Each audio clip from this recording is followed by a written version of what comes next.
Hey everyone, thanks for joining me in today's video. Midway through, or more than midway through, making a table. This particular table is a farm style table, but instead of having a rougher reclaimed tight pine top like you see on most of my tables, the customer wanted a nice smooth top, but they wanted it to be painted. So I ended up making the top out of poplar, and then I've got to get it all smoothed out and I'm going to paint it. And then just the very edges will have a light distressing. Basically I'll just run around the edge and knock the corners off with a hand plane. So normally all my tops are a little on the rougher side. I don't have to worry about them being perfect. I run them through my planer, I glue them up, and then I just give them a sanding before the finish. So that's really simple because all that sort of character, and if things aren't perfectly even, it's just all part of that style. But in this case, this top's got to be pretty smooth. So I do have a drum sander. It's on the other side of my shop right now behind a lot of stuff, just due to needing a lot of space in the shop for the next projects in a row. So I'm using a scraper to smooth out the top. You can see these shavings on top of the table. They are from a scraper. And there's all different styles. The simplest scrapers are just card scrapers. You can buy these. Basically they're just little hardened pieces of sheet steel and with a burr formed on the edge. These work great, and they come in all different shapes and sizes, so they're very handy.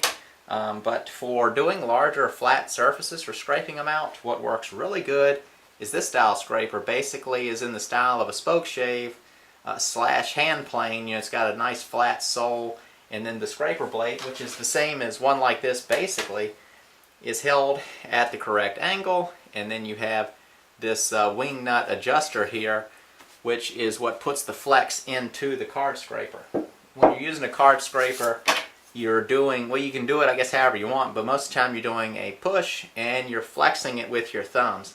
So that's going to do two things. This is a pretty stiff piece of metal, so you will wear your hands out, especially if you have some sort of issues with your hands. This could be kind of hard to do for a long time. And when you're really working a surface and working fast, this thing gets super hot. So hot that you would either just have to wear gloves or let it cool down. I have scraped stuff to the point to where I could not hold on to it anymore. So that's something to keep in mind. A tool like this solves all the problems for you. That wing nut right there holds the flex into it, makes it to where you can easily adjust it. You can adjust the depth of the tool, and your handles, the handles on the outside, keep your hands away from the blade.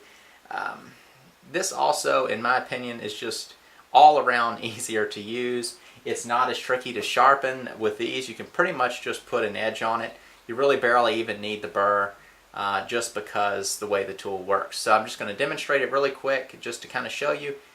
This is a very simple video, more just talking about the idea of using the scraper. I think it would come in handy for a lot of you.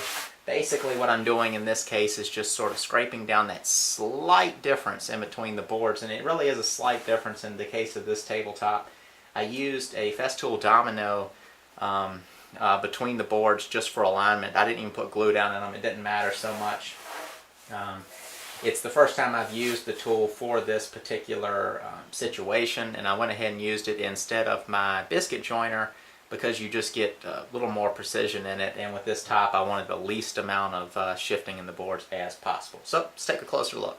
Before I demo the tool, I wanted to talk really quickly, because I'm sure some of you are wondering, is why not just sand the top out either with an orbital sander or take out the unevenness with a belt sander.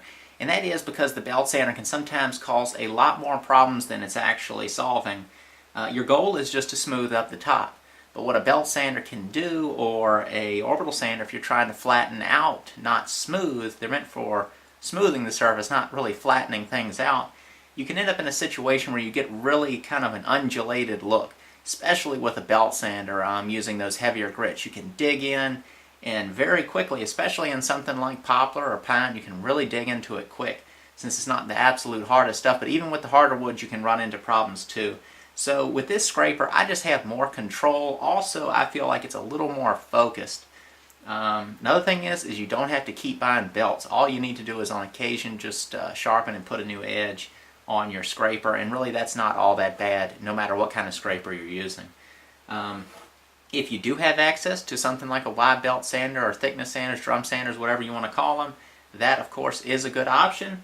It's not always the only option though. Sometimes you need to use a scraper on something like a veneered top where you really are just taking a nice little dusty cut right off the top of something where you just really can't cut too much into it. If I'm right, that is sort of one of the reasons that scrapers sort of came about. I'll show you the style. Like this style right here, which I think this is it's a Stanley number 12.5. And I believe these are referred to as veneer scrapers, and you can feel free to straighten me out on that. I don't mind being wrong on this kind of stuff.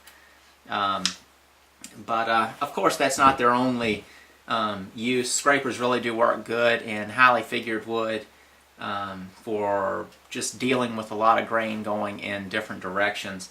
Another thing someone may say is they may say, why not hand plane the whole thing? Well, there's a lot of people who just aren't going to be able to do that good enough.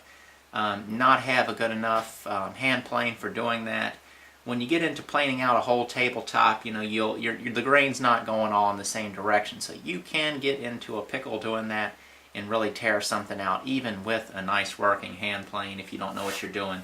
So I think of a scraper as it's a wonderful tool that requires very little skill to use it. So I like doing that, even though I am pretty experienced in woodworking. I like to take the thinking out of things, and if the tool works, the tool works. So with all that said, which is more than I probably needed to say, let me show you how the tool works. Really, all you're going to do is you take the tool, blades leaning this way, hold the handles, and you're going to push. Let me go ahead and clear the shavings out to where you can believe me that I'm making a cut. So right here is a seam between the boards. There's just a teeny bit, maybe like a 64th or a touch more of unevenness, and that was between where the dominoes are at, so there was a little bit of a flex in that board. So what I'm going to do is, at first what I like to do is to kind of take some cuts off of the high board. So this board right here is higher than this board, like I said, just by a touch. In just those few cuts, I'm almost already down to it. But those first ones are going to kind of remove the bulk of the wood instead of just following along the actual seam between those boards. And what I'm doing in doing that is I'm leveling the surface a little more than just cutting out just the part. If you cut on just the part that has the slight unevenness, you're going to end up with a little dip in the board. And in the case of this, tabletop's going to be painted black and then a clear coat sprayed on it. So when you're sighting down across that, it's going to be like a car with some dents in it. You're going to be able to see that stuff. So I need to get as close to flattening this table as possible. Of course, that's where a hand plane would do a little better. Wide belt sander would really get it good. But using this tool, you can do it too. And then in using a satin finish in the end versus something like a semi or high gloss, it's going to come out a little better. So let me go ahead, stop talking, and just do some scraping and let you kind of see the results.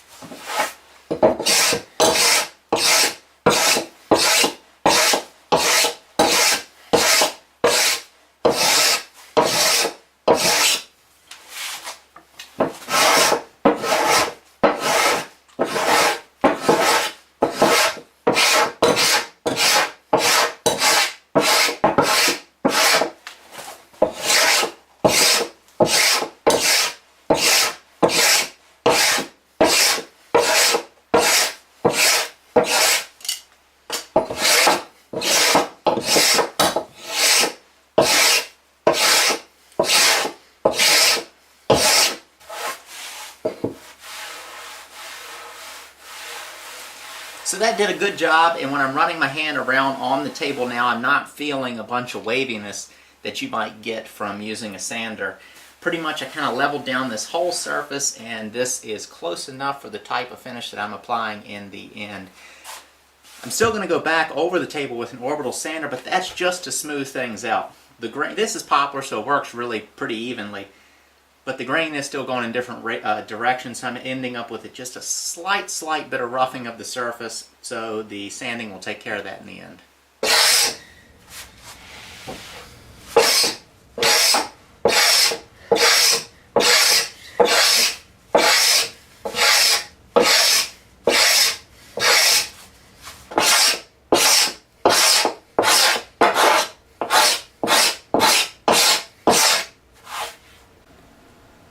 So here's the surface after it's been fully scraped, and I'm now ready to give it a light sanding just to kind of smooth out some of the little roughed up spots from the scraper.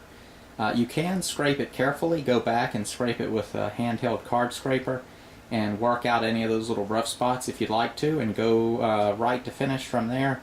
But for this type of table and the finish that I'm doing, just hitting it with the sander is the quickest way to go, and scraping it fully by hand with the card scraper will be overkill, because it's going to get painted and sanded, painted, sanded, and then finished. So all that paint is going to act as a filler like it would with working on cars. So that's pretty much it. Just wanted to kind of show y'all this process, talk about it a little bit. Realize it again, it was just a simple video, just kind of you could just tell somebody use it and end the video, but just want to kind of talk a little bit about why I do it, how I do it, and show the results.